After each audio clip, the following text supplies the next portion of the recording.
Hello and welcome to the Academy. Now, on this episode, we're dealing with something called the circular flow of income. But what is it? Well, it's a rather simple economic theory, but it enables us to model our economies. And in the following whistle-stop example, we're using the UK economy, but of course, this theory can be lent to other economies around the rest of the world.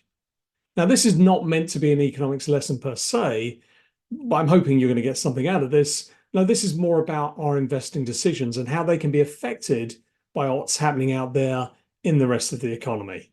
So on that note, let's get into the circular flow of income. So our story, if you will, begins right in the very heart of the economy with you and I, which the economists refer to as the households. Now, the households, you and I, provide a very important factor of production to the firms. Now, there are four essential factors of production. There's land, locations, places to work from; capital, very important for what we cover on the rest of the program; entrepreneurship, ideas, and you and I could be responsible for those too. But no, essentially here, I'm thinking about the labor force. We provide the labor force to the firms. And for providing that service to the firms, hopefully we're getting rewarded in the form of wages. And what are we doing with those wages? Well, we're spending those wages on goods and services in the wider economy. Now, this is a very important driver of our economies. This is known as consumer spending. Now, if left to our own devices here, then we would simply be spending this money and it would be going and sloshing around in our own little economy here. But that's rather too simple. And I guess it's what the economists would describe as a pure market economy, one driven by simply supply and demand. But the problem with that could be it comes down to who's got the loudest voice. And if you don't have the loudest voice, possibly you get ignored. And there has to be more players in our system than simply this. So entering in here on the right-hand side, we have, of course, the government. Now, the government is taking some of this income that we are making out of this lovely little system in the form of taxation. That's, of course, the revenue of the government. Now, if the government was simply taking this income and using it to build up their coffers, then this is why the economists refer to this as a potential leakage point.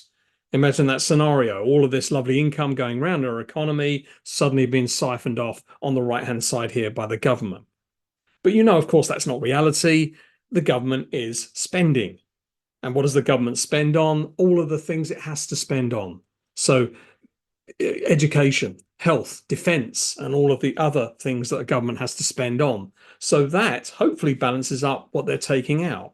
And it's this relationship we examine first between their revenue, taxation, and of course their expenditure, which here we're simply calling government spending.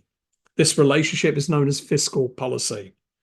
And this can determine what's happening potentially within our little economy here. Now, if the situation were that the government was spending less and taking out more, so government expenditure less than taxation, this for the government would lead to what they call a budget surplus. Now, that in a simple way doesn't sound very appetizing. Certainly not perhaps if we're going for re-election as a government, because it sounds like, and of course it is, that we're taking more out than we're putting in there. So again, that doesn't sound very appealing. So typically, and this is what we've seen over the recent years, the relationship has been the other way around. Government spending has been greater than taxation. So their expenditure is greater than their income, greater than their revenue. This leads to a budget deficit. And in the UK, we call this budget deficit the PSNCR. That's the Public Sector Net Cash Requirement. But once again, let's take it down to our level. If we were spending more than our income, if we kept spending out there less than we were taking in, this is going to lead for the need for debt. You and I will get ourselves further in debt. We'll be using our overdrafts. We'll be taking more finance. Now, if we keep doing this, if we keep building up this requirement, then unfortunately it can hurt you and I and our credit score. Well, governments have credit ratings, similar practice. So of course, if the credit rating or credit score gets damaged or gets lower, then this can make it impossible or practically impossible to borrow any more money. And if we're allowed to borrow more money, it makes it more expensive. Well, the same thing exists on a grander scale, of course, for our governments. They're having to finance this deficit. And that can be quite costly, as I'm sure you can imagine in the current environment. So this needs to be accounted for. We've got to cover this in some way. And the association whose responsibility this is here in the UK is known as the DMO, the Debt Management Office. So their sole remit, their central remit is to look after that PSNCR on behalf of the government and, of course, the nation as a whole. So how do they cover this? How do they cover the ever-increasing PSNCR? Well, one way they can do it, of course, is to go out and issue UK government bonds, which we refer to as gilt-edged securities, aka gilts. Now, again, let's go back to simple economics, simple supply and demand. If you can imagine the PSNCR is getting bigger and bigger and bigger, the government's borrowing need is increasing and increasing, then surely that means the DMO has to constantly be out there issuing more government bonds. And surely that more supply would lead to lower prices. Just imagine if demand remains static, or even if demand falls, or if demand does not keep pace with supply, then we could expect lower prices, surely. And what do lower prices mean? Well, this theory can lend itself to all asset classes, but let's keep ourselves here with the fixed income of the UK government bond. Fixed income, we're receiving a fixed income on this product, but if we pay a lower price for that fixed income, then that surely leads to a higher return, what we refer to here as a higher yield. Now, a yield is often described as a rate. It's another form, if you will, of an interest rate. It's the cost of money.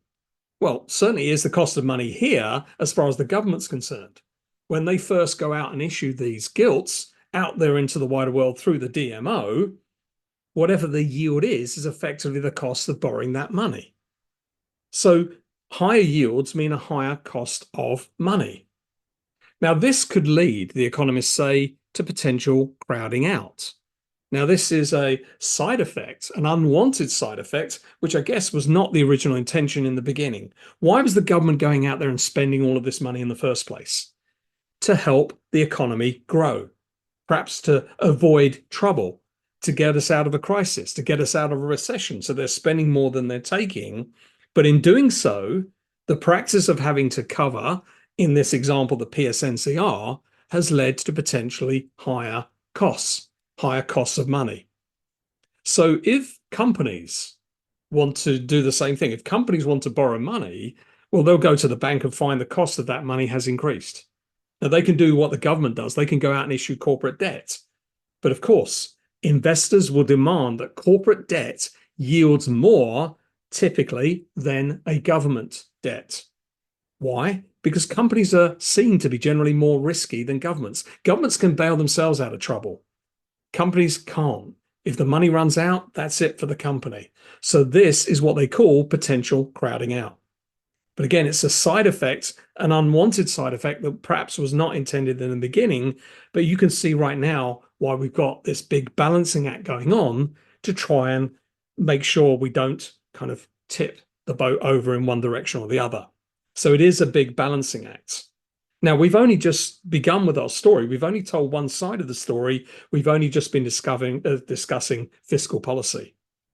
So let's move the story on. If we're not spending the money in the economy, and if this money isn't being taken out of our hands in the form of taxation, then what are we doing with the rest? What are we doing with the disposable income? Well, if we're being prudent, we should be saving this or investing this. And where do we invest? Where do we save? I'm going to keep it to savings just to keep it nice and basic and simple here. Where do we save? Well, we save with the financial system, with the banks and the building societies. Now, imagine that scenario. Imagine if the banks, the building societies, the financial institutions were simply taking our deposits, our savings, and using it to shore up their balance sheets.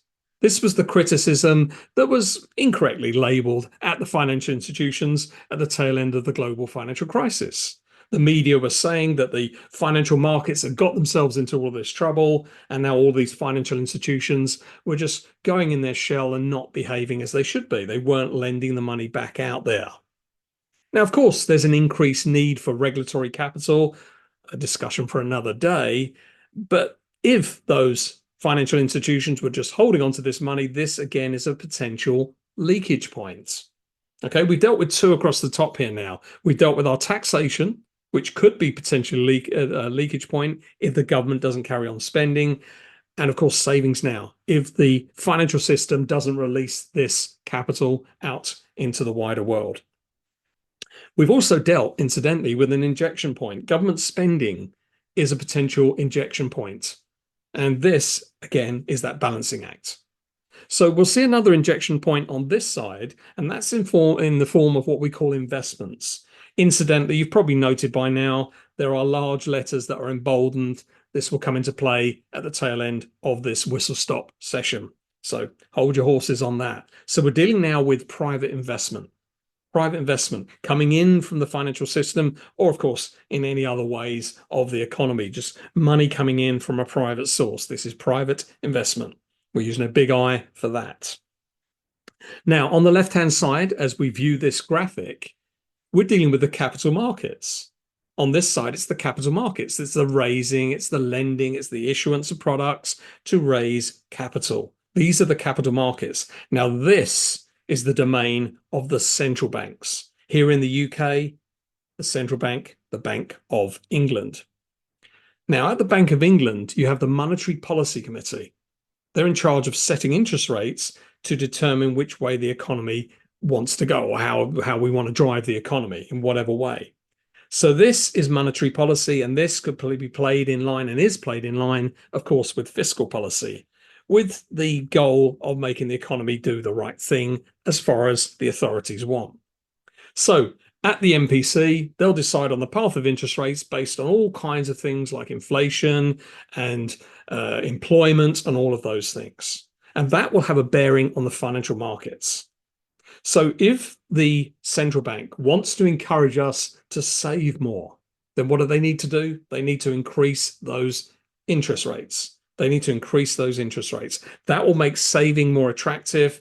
It's going to make spending more expensive because the cost of money, again, has been driven higher.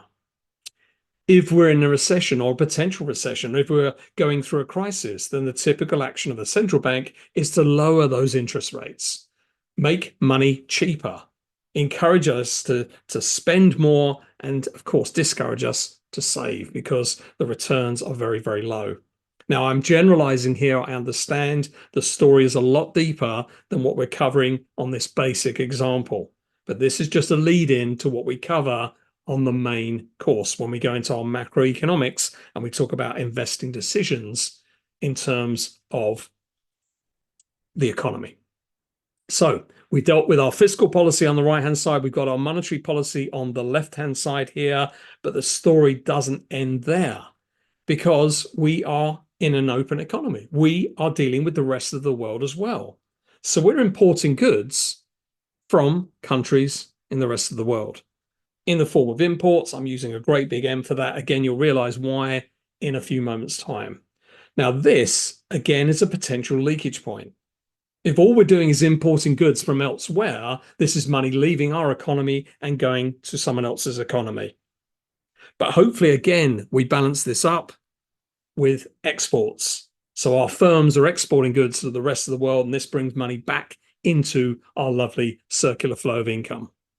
So once again, you're seeing a massive balancing act at play here. The use of fiscal policy, the use of monetary policy. When is it right to use one above the other, or should they be used solely, together? All of these things. This is the discussion we get into further on our main program. But just to conclude here, with our circular flow of income, the fundamental objective when managing an economy is to ensure the steady growth of what we call GDP. This is gross domestic product. It's seen as the output of a nation. GDP per capita per head is a good indication of the country's standard of living. Now, clearly what we want is a nice, steady increase in our standards of living. We don't want to have a decline in our standards of living. That, again, is not appealing. So we want a nice, steady growth in our standard of living. Not too hot, not too cold, just right, the Goldilocks theory.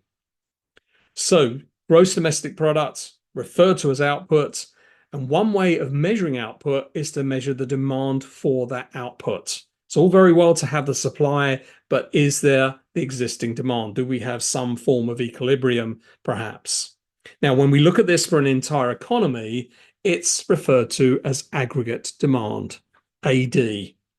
And here's where some of those letters that were in bold and enlarged on the previous slides are coming into play here. We're looking at the equation for aggregate demand. Now, aggregate demand, what we are seeing here, essentially the standard of living. And if we want to have this nice steady increase, if we want to increase it in any way, what we need are all of these factors. Firstly, the first driver that we discussed as we open this session, consumer spending, a very important, a major component of course, our equation here. So we want consumer spending. We saw that on the previous slides. That's private investment. Private investment. How do we encourage that? How can we increase that? Government expenditure. That's down to the government and their fiscal policy. And then lastly, what we see within the brackets, X minus M. What we're looking at there, net exports. And of course, if we want to increase our aggregate demand, if we want to increase our standard of living, what we really need to do is to press on all of these drivers, get them increasing, and that will increase our standard of living. But once again, what I will say is we are not looking to simply talk about economics here. This is not meant to be an economics lesson. If you get something out of it in terms of economics, wonderful. But this is all about investing decisions. And what we do on the real program, on the full program, is we start to break these down even further and we start to talk about the real world. What we've essentially dealt with there on those slides has been the textbook version. You realize that the textbook is not the real world. So what we need to get into is that conversation. If you're willing to join that conversation, I'll see you on the full program.